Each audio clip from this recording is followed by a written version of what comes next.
Zimbabwe President Emerson Mnangagwa is back from his annual leave before his due time, as he faces both political, national and regional emergencies. This is something very important to take a look upon. The ZBC says President Mnangagwa spearheads a regional flood response. This is the headline from ZBC, which we need to take a look upon right here. So it's very, very interesting to see that he had to cut off his leave short so as to be in office, as it's believed that there are certain things which need him to be on the ground. President Emerson Mnangagwa has deferred his annual leave to coordinate emergency responses to severe flooding affecting Zimbabwe and its southern African neighbors, Malawi and Mozambique. Addressing the media in Harare on Thursday, Deputy Chief Secretary for Presidential Communications, Mr. Joe Charamba, said the president is leading a multi-agency national response to climate-induced disasters. The three countries have been severely impacted by the flooding, prompting coordinated humanitarian and relief efforts under President Mnangagwa's leadership. Mr. Charamba said President Mnangagwa has directed the Civil Protection Unit to be on high alert, supported by all ancillary agencies that include the Army, police and government departments, to deal with all anticipated weather disasters in the country. In preparation for potential emergencies during the current rainy season, government is repositioned 50 tons of grain in each province as a contingency measure. President Mnangagwa is also extended assistance to neighboring countries affected by flooding. Resources, including food supplies and helicopters, have been mobilized to aid evacuation efforts in Mozambique and Malawi, reflecting a coordinated regional response under Zimbabwe's leadership. This is what George Charamba said. But political analysts do have a different belief. They believe that President Mnangagwa had to cut short his leave to deal with internal political squabbles. We have seen Zanu-PF exploding and imploding, and it seems as if it's no longer, well for the party. The party is about to collapse, and it needs his intervention such that they do not, run out of time. So we need to take a look on what is really happening and what are the reasons why he is back. So looking at the floods, yes, we have seen floods in Zimbabwe, we have seen floods in Mozambique, Malawi and South Africa, with Mozambique the most affected as of now. But the major issues are political. There is a lot of factionalism which has become agent in his party, and it's no longer manageable. So the president is coming, and it's not easy for a whole president to simply interrupt his leave just like that. I know that there are people who can coordinate, who can run things in his absence when it comes to the crisis which we are facing as a nation, especially if he had given Vice President Chiwenga that mandate. You could have seen him swiftly managing it and dealing with it. But there is something which needs his presence, and that is factional battles within ZANU-PF.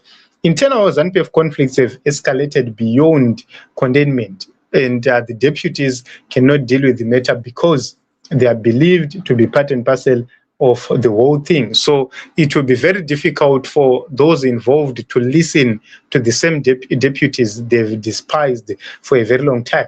So remember, these people, they are coming from parallel structures which he created. So it becomes very difficult for the deputies to deal with them in their own capacity. So there is fear that the factional fights could harden into open defiance and also parallel mobilization or security fractures. That is the most feared thing.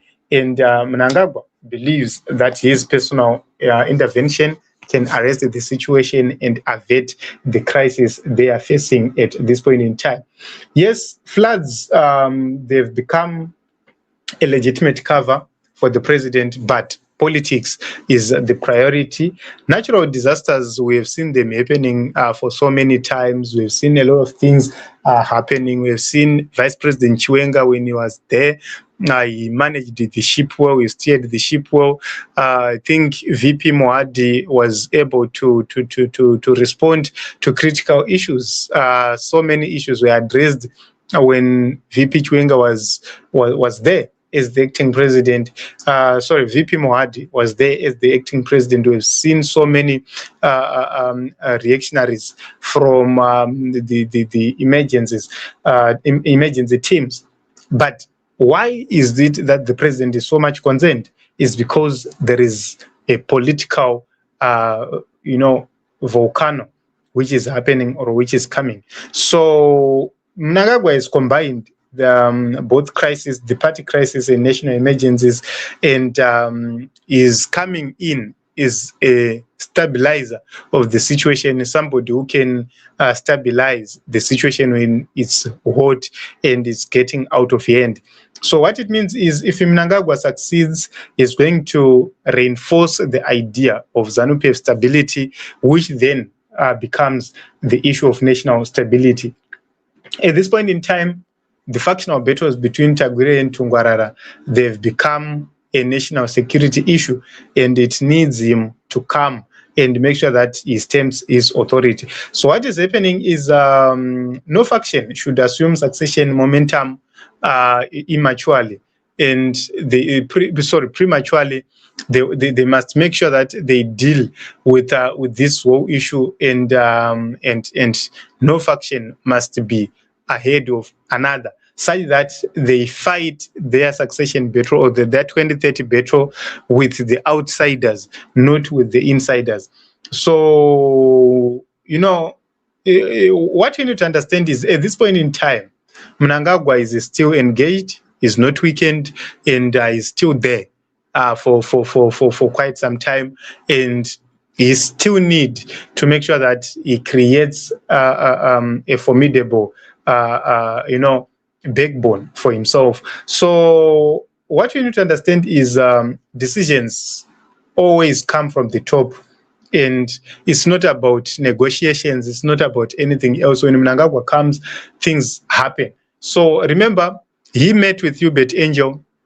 No one knows what they discussed when they met. Is it the position which they agreed upon to say you have to go back to work? Was it advice which he got from Hubert Angel to say, Chef, and stabilization? There is a possibility that Hubert Angel might have advised him to go back to work. So we will wait to see what happens. He is back to work.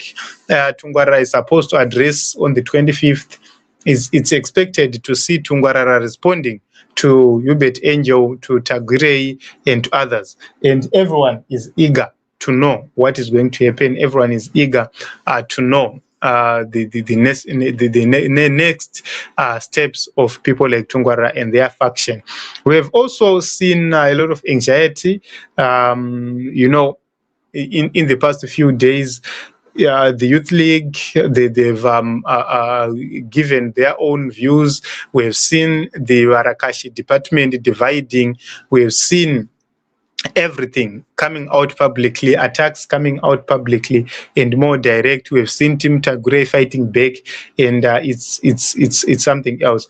And then what we need to ask is, we have seen the attacks. Tungwarara never mentioned names, but it seems as if the other faction, they are coming hard on him, responding, mentioning his name, which means the allegations which Tungwarara has been raising, they're so direct, and the other team, they've accepted such allegations. It's just that it doesn't sit well with them. That is the reason why they are calling Tungwarara a loser, and they are paying for his head. So a lot is happening at this point in time, and I think this is what we have for you. President Emmerson Mnangagwa is back, and we'll be watching to see how he's going to deal with the situation, especially the political problems and challenges he's now facing.